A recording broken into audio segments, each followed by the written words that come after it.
നേരിൻ്റെ വഴിയിലേക്ക് എല്ലാവർക്കും സ്വാഗതം. ജീവിതം ഒരു യാത്രയാണ്. ഈ ജീവിതയാത്രയിൽ ഏതെല്ലാം ദേശങ്ങൾ നമ്മൾ താണ്ടുന്നുണ്ട്. പരിചിതമില്ലാത്ത എത്രയോ മുഖങ്ങളെ നമ്മൾ കാണുന്നു. എത്ര ശ്രേഷ്ഠമായ അനുഭവങ്ങളൊക്കെ നമ്മുടെ ജീവിതത്തിൽ നമ്മൾ നേടിയെടുക്കുന്നു. ഒരുപക്ഷെ ഒരിക്കൽ കണ്ടുമുട്ടിയവരെ വീണ്ടും കാണണമെന്ന് നിർബന്ധമില്ല. സഞ്ചരിച്ച ദേശങ്ങൾ ഒരിക്കൽ കൂടെ സന്ദർശിക്കുവാൻ സാധിക്കുമെന്നും ഉറപ്പൊന്നുമില്ല. എന്നിട്ടും ഏറ്റവും മനോഹരമായ അനുഭവങ്ങളൊക്കെ ജീവിതത്തിൽ നേടിയെടുക്കുവാൻ കഴിയുന്നത് നിസ്സാരമായ ഒരു കാര്യമല്ല. ഈ എപ്പിസോഡ് ഞാൻ ചെയ്യുന്നത് വളരെ പ്രസിദ്ധമായ സെൻട്രൽ അമേരിക്കയിലെ അഗ്നിപർവ്വതങ്ങളുടെ നാടെന്നറിയപ്പെടുന്ന എൽ സാൽവഡോറിൽ വെച്ചാണ്. എൻ്റെ പിൻപിൽ കാണുന്ന ഈ വിശാലമായ താഴ്വര ഒരു കാലഘട്ടത്തിൽ വളരെ ആക്റ്റീവായ ഒരു അഗ്നിപർവ്വതത്തിൻ്റെ പ്രഭവ കേന്ദ്രമാണ്. എത്ര മനോഹരമായ ഒരു ഭൂപ്രദേശം, ഫലഭൂയിഷ്ടമായ ഒരു സ്ഥലമായി ഇന്ന് അത് നിലകൊള്ളുന്നുണ്ട്. കേരളം പോലെ മനോഹരമാണ് എൽ സാൽവഡോർ. കേരളത്തിൻ്റെ കാലാവസ്ഥയും കേരളത്തിൻ്റെ തനതായ പല വൃക്ഷങ്ങളും മനോഹരമായ പൂക്കളൊക്കെ എവിടെ ചെന്നാലും നമുക്ക് കാണാനായിട്ട് കഴിയും. പുരാതന കാലഘട്ടം മുതലേ അഗ്നിപർവ്വതങ്ങളെ വളരെ ആദരവോടെയാണ് ഇവിടുത്തെ ജനങ്ങൾ കണ്ടിരുന്നത്. പ്രത്യേകിച്ച് ഈ രാജ്യത്ത് പാർത്തിരുന്ന മായൻസ് എന്നറിയപ്പെടുന്ന തദ്ദേശീയരായ ആളുകൾ വളരെ ബഹുമാനത്തോടും ആദരവോടും കൂടെ ആരാധനയോടുകൂടെയാണ് അഗ്നിപർവ്വതങ്ങളെ കണ്ടിരുന്നത്. അവർ വിശ്വസിച്ചത് സ്വർഗവും അധോലോകവും ഭൂമിയും തമ്മിൽ ബന്ധിപ്പിക്കുന്ന കണ്ണിയാണ് അഗ്നിപർവ്വതങ്ങളെന്നാണ്. അഗ്നിപർവ്വതങ്ങൾ പൊട്ടിത്തെറിക്കുന്നത് ദൈവം സംസാരിക്കുന്നതാണെന്ന് അവർ വിശ്വസിച്ചു. അതുമാത്രമല്ല, അഗ്നിപർവ്വതങ്ങൾ ദൈവത്തിന് കൈമാറാനുള്ള സന്ദേശങ്ങളുടെ അടയാളമാണെന്നൊക്കെയാണ് ആ കാലഘട്ടത്തിൽ മായൻസ് വിശ്വസിക്കുവാനിടയായത്. എൽ സാൽവഡോറിൽ AD 600 പൊട്ടിയ ഒരു വലിയ അഗ്നിപർവ്വതത്തിൽ ഒരു വലിയ ഗ്രാമം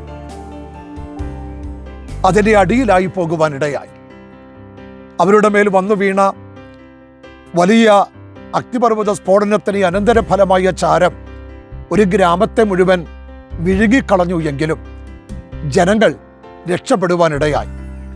അവരതിനെ വിളിക്കുന്ന പേര് ബോംബെ ഓഫ് അമേരിക്കാസ് എന്നാണ്. അവിടെ നിന്ന് അവർ പഠിച്ച ഏറ്റവും മനോഹരമായ ഒരു പാഠമുണ്ട്.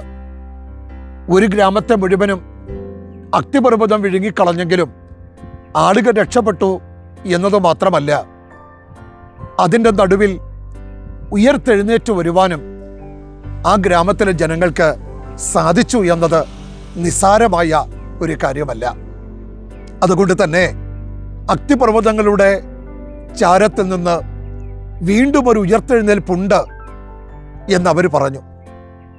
ഏതു വലിയ കഷ്ടതയാണെങ്കിലും തീർച്ചയായും ഒരു പുതുക്കത്തിന് അവസരമുണ്ടെന്ന് അവർ വിളിച്ചു പറഞ്ഞു.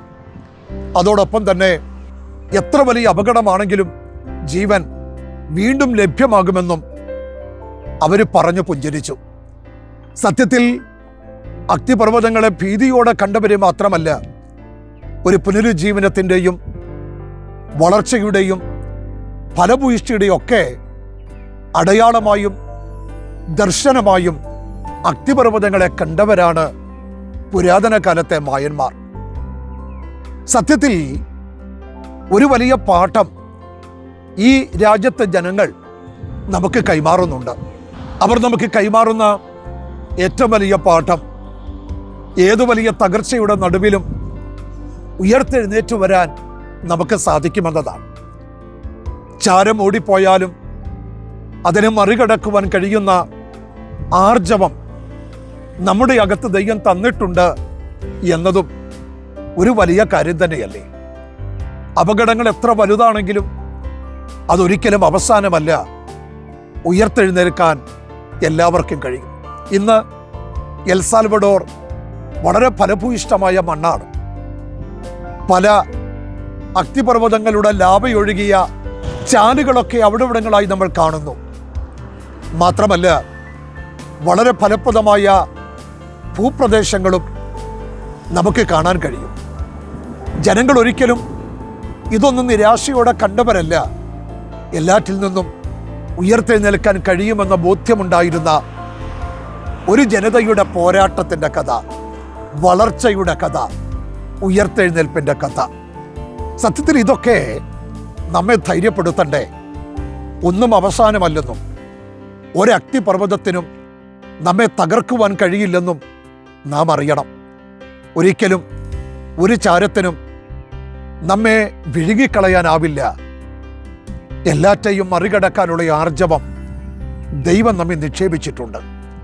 അതുകൊണ്ട് ജീവിതത്തിൽ പരാജയപ്പെട്ടു പോയി എന്നല്ല പറയേണ്ടത്, എല്ലാം അവസാനിച്ചു പോയി എന്നല്ല വിശ്വസിക്കേണ്ടത്. എല്ലാറ്റിൻ്റെയും ഒടുവിൽ ഒരു പുനരുജ്ജീവനം, ഒരു ഉയർത്തെഴുന്നേൽപ്പ്, ഒരു മടക്കയാത്ര, എല്ലാം നന്മയായി തീരുമെന്നുള്ള പൂർണ്ണ ബോധ്യം. ആ ബോധ്യത്തോടുകൂടെ ജീവിതം കഴിപ്പാൻ നമുക്കിടയാകണം. അതിന് ഈശ്വരൻ നമ്മെ അനുഗ്രഹിക്കട്ടെ എന്ന് ഞാൻ ആത്മാർത്ഥമായി പ്രാർത്ഥിക്കുന്നു.